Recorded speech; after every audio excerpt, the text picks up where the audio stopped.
Srimad Bhagavatam, translated by A.C. Bhaktivedanta Swami Prabhupada.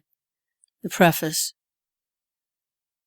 We must know the present need of human society. And what is that need?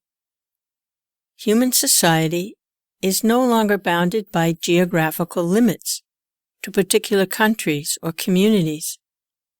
Human society is broader than in the Middle Ages, and the world tendency is toward one state or one human society. The ideals of spiritual communism, according to Srimad Bhagavatam, are based more or less on the oneness of the entire human society, nay, on the entire energy of living beings. The need is felt by great thinkers to make this a successful ideology. Srimad Bhagavatam will fill this need in human society. It begins, therefore, with the aphorism of Vedanta philosophy, Janmad Yasya Yata, to establish the ideal of a common cause. Human society at the present moment is not in the darkness of oblivion. It has made rapid progress in the field of material comforts, education, economic development, throughout the entire world.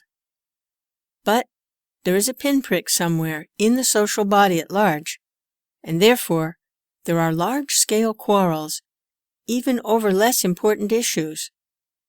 There is need of a clue as to how humanity can become one in peace, friendship, and prosperity with a common cause. Srimad Bhagavatam will fill this need, for it is a cultural presentation for the re-spiritualization of the entire human society. Srimad Bhagavatam should be introduced also in the schools and colleges, for it is recommended by the great student devotee Prahlad Maharaj in order to change the demonic face of society.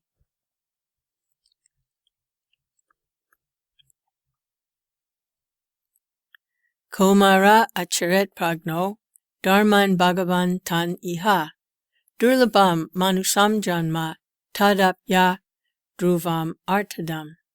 Bhagavatam 7.6.1. Disparity in human society is due to lack of principles in a godless civilization. There is God, or the Almighty One, from whom everything emanates, by whom everything is maintained, and in whom everything is merged to rest. Material science has tried to find the ultimate source of creation very insufficiently, but it is a fact that there is one ultimate source.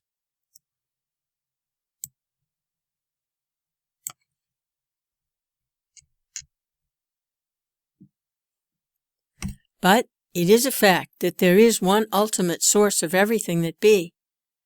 This ultimate source is explained rationally and authoritatively in the beautiful Bhagavatam, or Srimad Bhagavatam. Srimad Bhagavatam is the transcendental science not only for knowing the ultimate source of everything, but also for knowing our relationship with Him and our duty towards perfection of the human society on the basis of this perfect knowledge.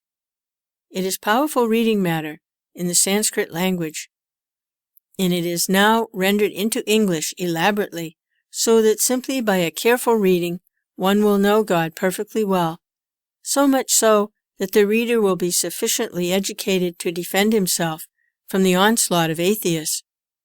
Over and above this, the reader will be able to convert others to accept God as a concrete principle. Srimad Bhagavatam begins with the definition of the ultimate source. It is a bona fide commentary on the Vedanta Sutra by the same author, Srila Vyasadeva, and gradually it develops into 9 cantos up to the highest state of God realization. The only qualification one needs to study this great book of transcendental knowledge is to proceed step by step cautiously and not jump forward haphazardly like an ordinary book. It should be gone through chapter by chapter, one after another. The reading matter is so arranged that The reading matter is so arranged with its original Sanskrit text, its English transliteration, synonyms, translation, and purports, so that one is sure to become a God-realized soul at the end of finishing the first 9 cantos. The 10th canto is distinct from the first 9 cantos because it deals directly with the transcendental activities of the personality of Godhead Sri Krishna. One will be unable to capture the effects of the 10th canto without going through the first 9 cantos. The book is complete in 12 cantos, each independent, but it is good for all to read them in small installments, one after another. I must admit my frailties in presenting Srimad Bhagavatam, but still I am hopeful of its good reception by the thinkers and leaders of society on the strength of the following statement of Srimad Bhagavatam. Tadva Gvisargo Janataga Viplava Yasmin Pratislokam Abhadavatyapi Namnam Yanantasya Yaso Nikataniyat Shrimvanti Gayanti Grananti Sadhava. Bhagavatam 1.5.11. Translation.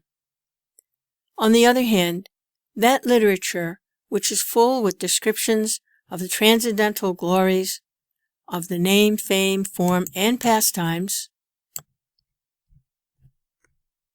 of the unlimited Supreme Lord is a transcendental creation meant to bring about a revolution in the impious life of a misdirected civilization. Such transcendental literatures, even though irregularly composed, are heard, sung, and accepted by purified men who are thoroughly honest. End quote. Om Tat Sat. A.C. Bhaktivedanta Swami. Dated at Delhi, December 15th, 1962.